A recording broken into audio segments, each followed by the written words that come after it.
लम्से हरारत तीसरी किस्त।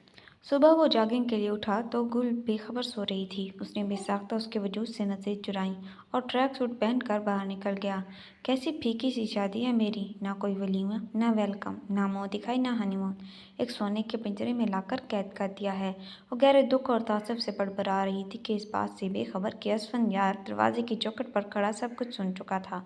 ड्रेसिंग टेबल पर सर रखे बड़बड़ा रही थी। बड़ी ऊंची ऊंची ख्वाहिशात हैं आपकी।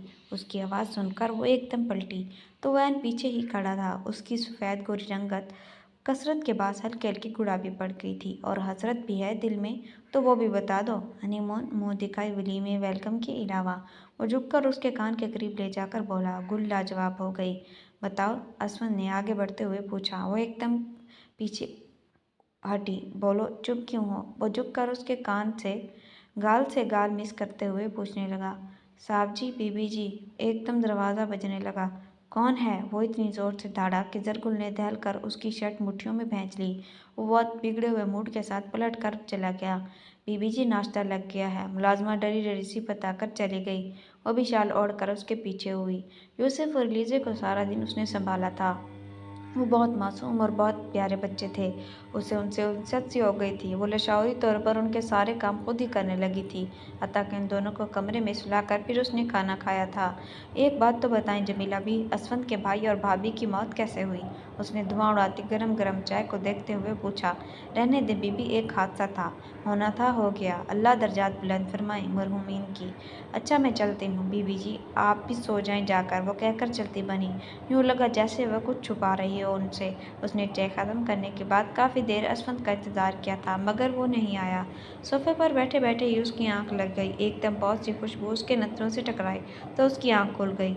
असफंद यार की बाहों में थी और उसे कमरे में ले जा रहा था। ये आप क्या कर रही हैं? छोड़ें मुझे। वो मतली, बाहर सोओगी तो सुबह तक सर्दी से इंतकाल फरमा जाओगी। वो लापरवाही से बोला, मगर जरगुल को उसकी बात बहुत बुरी लगी। इंतकाल फरमाए मेरे दुश्मन, कमबख्त हासिद कहेंगे। असफंद ने उसे देखा जैसे वो ये सब उसे कह रही हो। उसे बेड पर लेटा कर वो उसके करीब बैठ गया। वो बेसाख्ता उसकी वालहाना निगाहों से घबरा कर ब्लैंकेट ऊपर तक ओढ़ गई। असफंद लब दबाते हुए उठा और फ्रेश होने चला गया। उसके बाद उसने खाना खाया था। दोबारा वापस आया तो जरगुल सो चुकी थी। वो किसी बच्चे की मानो तकिया सीने में बच्चे सो रही थी। असफंद बेसाख्ता उसकी पेशानी चूम ली, उसके पैर में लेट कर बेड ग्राउंड से टेक लगा ली। फिर ध्यान की रूह भटक कर यूसुफ भाई और मीना भाभी की मौत की जानिब चले गई। ये कोई हादसा था या फिर कोई सोची समझी साजिश?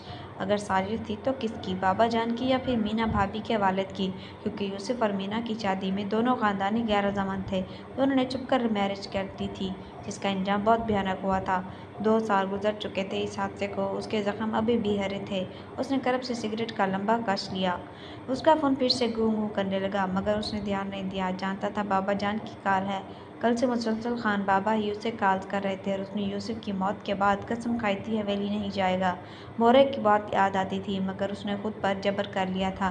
वो सिगरेट एश ट्रे में मसल कर लेट गया। अचानक नींद में वो उसके बेहद करीब आ गई और उसके कंधे पर सर रख कर अंगूठे से उसके पंखुड़ी जैसे होंठों को छुआ।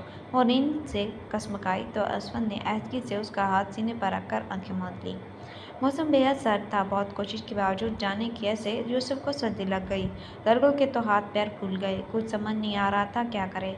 आया भी रात बच्चों के पास नहीं थी। वो नींद लेने अपने क्वार्टर में जा चुकी थी। उसने जमीला बी से कहलवा कर असफंद को फ़ोन करवा दिया था।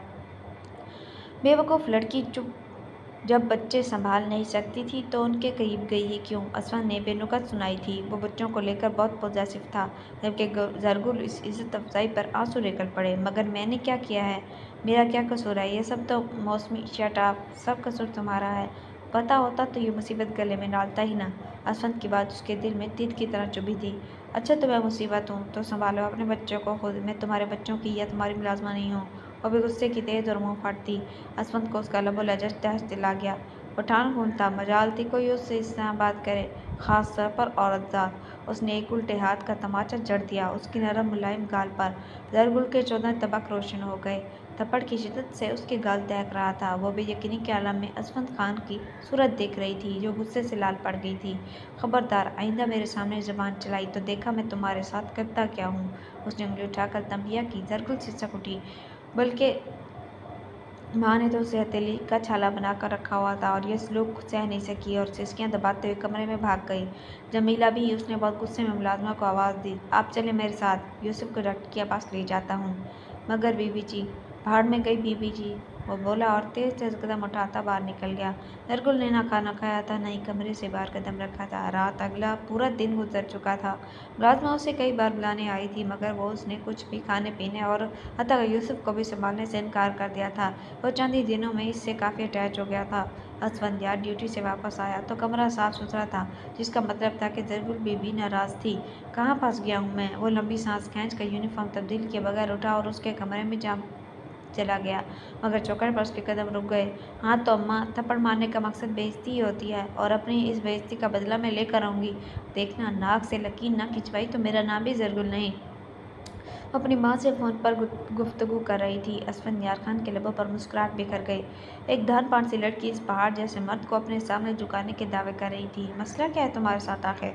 वो दरवाज़ा धकेलकर अंदर आया। जरगुल ने कोई जवाब नहीं दिया, बल्कि उसे देखना तक गवारा नहीं किया। मैं तुमसे बात कर रहा हूँ। उसने तब भी कोई जवाब न दिया। असफंद ने खींचकर उसे अपने सामने खड़ा किया। क्या कह रही थी कि तुम नाक से लकीर खिंचवाओगी? उसने मेरी के नज़रों से उसे सरता पा देखा। जरगुल सटपटा गई। बताओ कहाँ लकीर खींचनी है, मैं तैयार हूँ। असफंद ने उंगली उसके सीने पर घुमाई तो वो लर्ज गई। बताओ भी। वो बजिद हुआ और उसकी कमर में हाथ डालते हुए उसके अपने करीब किया। जरगुल के छक्के छूट गए। आइंदा बड़ी बड़ी बातें करने से पहले अपनी सेहत देख लेना, उसके कानों की रुएं लबों से छूते हुए बोला। जरगुल ने सीने से दुपट्टा मुट्ठियों में भेज लिया। आइंदा रात के इस वक्त न तुम किसी से फ़ोन पर बात करोगी, क्योंकि ये गैर इखलाकी हरकत है। लोगों के सोने का वक्त होता है। दूसरी बात, बच्चों का ख्याल रखना तुम्हारी औलान तरजीह है। अगर तुमने कोई कोताही बरती तो याद रखना बहुत बुरा पेश आऊँगा। वो एकदम जालिम मर्दों की तरह पेश आया था। जरगुल की आंखें भीग गईं। क्या उसकी कोई हैसियत नहीं थी? वो नाराज़ भी नहीं हो सकती, न ही शौहर पर कोई हक जता सकती थी। बल्कि वो शौहर था ही कब? उसे तो बीवी का दर्जा देना दूर बच्चों की आया ही समझता था। अब यह है, दुख का मातम करना बंद करो और जाकर बच्चों को सुलाओ, खाना खाओ, उसके बाद कमरे में आ जाना। असफंदियार हुक्म सादर करके वहाँ से चला गया। जरगुल मुठ्ठियाँ भींच कर रह गई। दोस्तों, कैसी लगी आपको किस्त? प्लीज़ चैनल को सब्सक्राइब और शेयर ज़रूर कीजिएगा। अल्लाह हाफिज़।